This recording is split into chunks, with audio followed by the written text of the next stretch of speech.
एक बात है, एक छोटे से गांव में एक आदमी रहता था। उसके घर के पास में एक पहाड़ था, जहां पर वो रोज सुबह जाता। उस पहाड़ पर थोड़ी देर के लिए वो बैठता, फिर वापस आ जाता। तो रोज की तरह वो सुबह सुबह जा रहा था। पीछे से उसका छोटा सा बेटा आया। उसने आकर के उसका हाथ पकड़ लिया और कहा कि आज मैं भी आपके साथ चलूंगा। उसने पहले तो उसको थोड़ा सा समझाया और मना किया। कहा कि जो रास्ता है वो बहुत ही छोटा है और चढ़ाई बहुत ज्यादा है, तो तुम मेरे साथ नहीं चल पाओगे। लेकिन फिर जब उस बेटे ने जिद करी तो पिता मान गया। तो दोनों पहाड़ पर चढ़ने लगे। पिता ने बेटे का हाथ कस के पकड़ा हुआ था। लेफ्ट साइड में पहाड़ थे, राइट साइड में खाई थी और रास्ता बहुत ही छोटा था। और वो पहाड़ की चोटी तक पहुंचने ही वाले थे, तभी रास्ते में एक बड़ा सा पत्थर आया। क्योंकि पिता उस रास्ते पर रोज आता था, तो उसको पता था कि वहां पे पत्थर है, तो वो साइड से निकल गया। लेकिन जो बेटा था उसका ध्यान कहीं और था, तो उसका घुटना जा करके उस बड़े से पत्थर पर टकरा गया। तो फिर उस बच्चे के मुंह से एक चीख निकली। और जैसे ही वो चीखा, उसकी आवाज उन पहाड़ों में गूंजने लगी। इससे पहले उस बच्चे ने कभी भी अपनी आवाज की गूंज नहीं सुनी थी, तो उसे समझ नहीं आया कि क्या हो रहा है। वो अंदर से थोड़ा सा घबरा गया। उसे लगा कि शायद कहीं कोई है जो छुप करके उसको देख रहा है और उसका मजाक उड़ा रहा है। फिर उस बच्चे ने बोला, कौन हो तुम? कौन हो तुम? कौन हो तुम?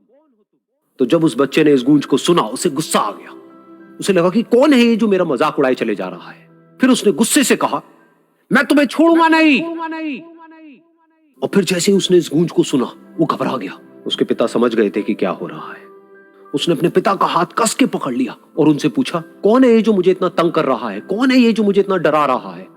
तो उसके पिता थोड़ा सा मुस्कुराए और उन्होंने खाई की तरफ देखा और जोर से बोला, मैं तुमसे बहुत प्यार करता हूं। ये सुनकर वो बच्चा हैरान हो गया। उसे समझ नहीं आया कि हो क्या रहा है, कि वही इंसान जो उसका मजाक उड़ा रहा है और उसको तंग कर रहा है, वो उसके पिता को बोल रहा है कि मैं तुमसे बहुत प्यार करता हूं। तो उसके पिता ने अपने बेटे को देखा और वो समझ गए कि उसके मन में क्या चल रहा है। और फिर दोबारा उन्होंने बोला, तुम बहुत अच्छे हो। और ये सुनकर उनका बेटा भी थोड़ा सा मुस्कुराया और पूछा अपने पिता से कि ये क्या हो रहा है। और फिर उसके पिता ने अपने बेटे को समझाया, ये जो आवाज तुम सुन रहे हो ना, ये किसी और की नहीं है, ये तुम्हारी ही आवाज है जो कि पहाड़ों में गूंज रही है। और तुम्हें अपनी ही आवाज सुनाई दे रही है। जैसा तुम बोलते हो ठीक वैसा ही तुम्हें सुनाई देता है। अगर तुम गुस्से से कुछ कहोगे तो पलट करके जो आवाज आएगी उसमें भी गुस्सा होगा। लेकिन अगर तुम कुछ अच्छा कहोगे तो वो आवाज भी अच्छी होगी। बिल्कुल इसी तरह से हमारी जिंदगी में भी होता है। जैसा तुम अपने मन में इस जिंदगी के बारे में सोचते हो, ये जिंदगी तुम्हारे लिए बिल्कुल वैसी ही हो जाती है। अगर तुम मन ही मन अपने आप को ये बोलते रहोगे कि मेरी जिंदगी तो बहुत ही बुरी है, तो तुम्हारी जिंदगी सच में बुरी हो जाएगी।